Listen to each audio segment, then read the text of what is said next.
லேட்டஸ்டா வர எல்லா கார்கள்லயுமே இந்த பார்கோட் ஸ்டிக்கரை நீங்க பார்க்க முடியும். பட் இந்த பார்கோட் ஸ்டிக்கரே உங்க கார் திருடு போறதுக்கு காரணமா இருக்கும் அப்படிங்கிற அதிர்ச்சிகரமான தகவல் வெளியாயிருக்கு. பொதுவா இந்த பார்கோட் ஸ்டிக்கரை கார் மேனுஃபேக்சரர் அவங்களுடைய மேனுஃபேக்சரிங் கன்வீனியன்ஸ்க்காக பேஸ் பண்ணிருக்காங்க. இந்த பார்கோட் ஸ்டிக்கர்ல வெஹிக்கிளோட வின் நம்பர், மாடல் மற்றும் வேரியன்ட் டீடைல்ஸ், என்ஜின் மற்றும் fuel type, manufacturing plant information, even காருடைய கலர் இன்ஃபர்மேஷன் உட்பட அதுல குறிப்பிடப்பட்டிருக்கும். சமீபத்துல டெல்லி போலீஸ் ஒரு பெரிய ஹைடெக் கார் திருடும் கும்பலை கைப்பற்றிருக்காங்க. அதுல அவங்க எப்படி ஹைடெக்கான கார்ஸ் திருடுறாங்க அப்படிங்கிற விசாரணையும் நடத்திருக்காங்க. இதுல பல அதிர்ச்சி தரக்கூடிய தகவல்கள் வெளிவந்திருக்கு. முதல்ல இந்த கார்களை திருடுறதுக்கு முன்னாடி பாஷான ஏரியாஸ்ல புதிய கார்கள் எங்கெங்கெல்லாம் பார்க் ஆயிருக்கோ அங்க நோட்டமிடுறாங்க. அப்ப அந்த கார்கள்ல ஒட்டப்பட்டிருக்கிற இந்த பார்கோட கிளியரா போட்டோ எடுக்கிறாங்க.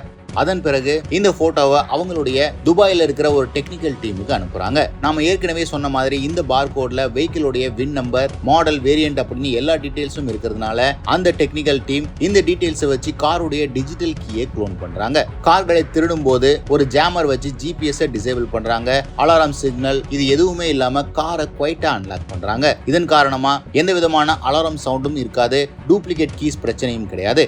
சோ எந்த விதமான ட்ரேசஸும் இல்லாம லட்சம் முதல் கோடிகள் மதிப்புடைய கார்கள் வரைக்கும் ஈஸியா இந்த கும்பலால திருட முடிஞ்சிருக்கு. அண்ட் காருடைய ஓனர்ஸ் ரியலைஸ் பண்ணி கார் திருடு போயிருக்கு அப்படின்னு கம்ப்ளைண்ட் பண்றதுக்குள்ள காரை வேற இடத்துக்கு கடத்திருக்காங்க அல்லது டிஸ்மேண்டில் பண்ணி வெவ்வேறு இடத்துக்கு அனுப்பியிருக்காங்க. சோ நம்ம கார்ல இருக்கிற ஒரு ஸ்டிக்கரை வச்சு எப்படி கம்ப்ளீட் இன்ஃபர்மேஷனை எடுத்து இந்த அளவுக்கு நம்ம காரை ஈஸியா திருட முடியும் அப்படிங்கிறது இந்த கும்பல் பிடிபட்ட பிறகு தெரிய வந்திருக்கு. சோ நீங்க புது கார் வாங்கியிருக்கீங்க அப்படின்னா உங்களுடைய இந்த பார்கோட் ஸ்டிக்கரை ரிமூவ் பண்றது நல்லது அப்படிங்கிறது தான் இந்த சம்பவம் எடுத்து காட்டுது.